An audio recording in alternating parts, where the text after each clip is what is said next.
ሰላም ሰላም ውድና የተከበራችሁ የበጎ ቤተሰቦች እንዴት አላችሁ? እንግዲህ እንዴት ተለመደው ዛሬም ወደ እናንተ አንዲት ቪዲዮ አደርስላችኋለሁኝ። ናታንን እየደበደበ ያለው ግን ሰው ማን ነው? መሲስ ለምንድን ነው ቸኩላ ኤላን የመታችሁ?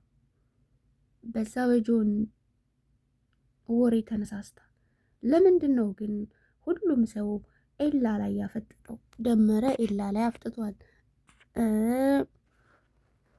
ማናት ጸጋ፣ ቤዛ፣ መሲ እንዴ አንድ ወዳጁ ምንም ባትገልጽለትም ባትነግረውም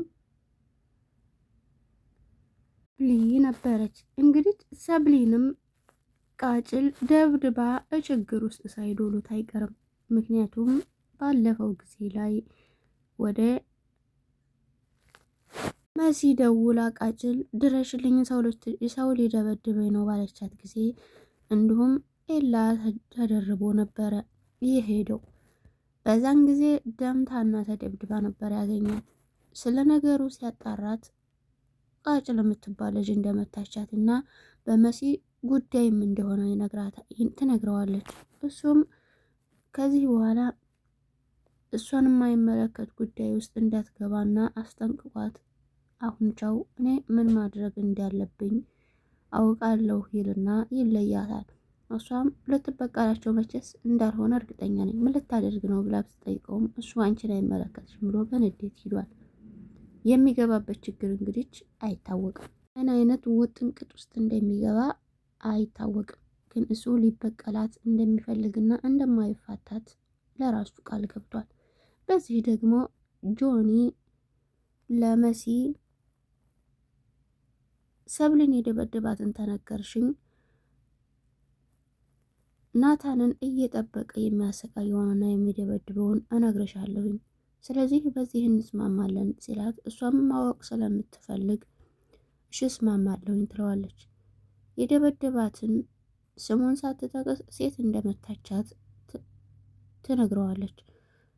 እሱም ጨርሰሽ ንገሪኝ ባላት ጊዜ ግማሽ ከሰጠሁህ ይበቃሃል፣ አንተ ደግሞ ግማሽ ኢንፎርሜሽን ስጠኝና ከዛ ጨርስልሃለሁ ትለዋለች።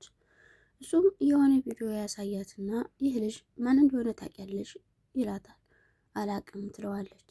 ይህ ማለት ኤላ ማለት ነው የሆኑ ልጆችን ሲደበድብ ብሎ ከዛን አንቺ ከቋረጥሽበት ቀጥይልኝ ይላታል። እሷም ቃጭል እንደምትባል የደበደበቻት ልጅ ለምን ደበደበቻ ሁላ ግልጽ ሀሳቡን በጥቅሉ ሁሉንም ትነግረዋለች።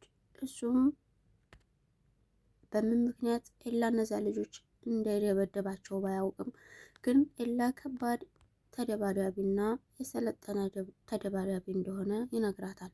እሷም ቀጥ ብላ ትሄድና አንድ ጊዜ ባላሰበበትና ባላየው ነገር በጥፊ ትመታዋለች።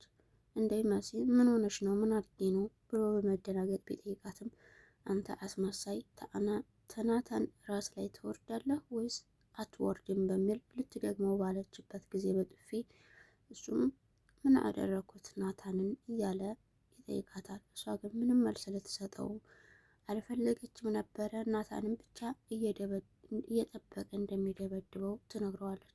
ይህንን ያለች ማን ነው?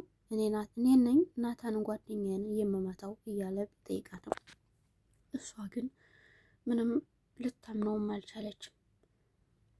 አስጠንቅቀውና አስፈራርታው ድሮም ጠረጥርህ ነበረ የሆነ ተልእኮ እንዳለህ እያለች ዝታበት ትሄዳለች። ከኋላው ትከሻውን ነካነካ አድርጎ ናታን ይጠይቀዋል። በድንገት መጥቶ እሱም መሲ ጋር ምን ተፈጥሮ ነው ብሎ ቢጠይቀው እሱም እንዲህ ይለዋል።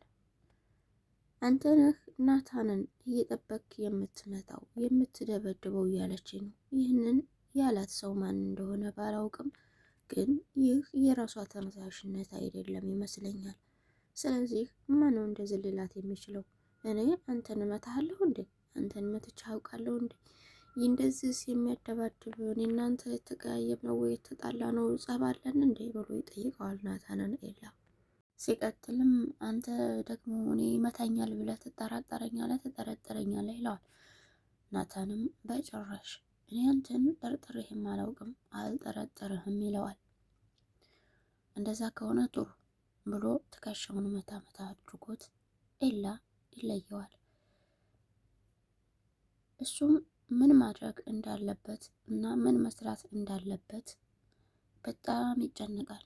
ይችን እብድ ልጅ ምንድን ላድረጋት፣ እንዴት አድርጌስ ላስተምራትና እርጋታን ላሳያት እያለ ናታን ቢጨነቅም ምንም ጥቅም አይሰጥም። ያለው ምርጫ እሷን ሄዶ ማስፈራራትና ማስጠንቀቅ ስለነበረ ወደ መሲ ሄዶ ምን እንዳላት አይታወቅም። በቀጣይ ቪዲዮ ላይ የምናየው ይሆናል። እስከዛው ላይክ እና ሰብስክራይብ እያደረጋችሁ ጠብቁን።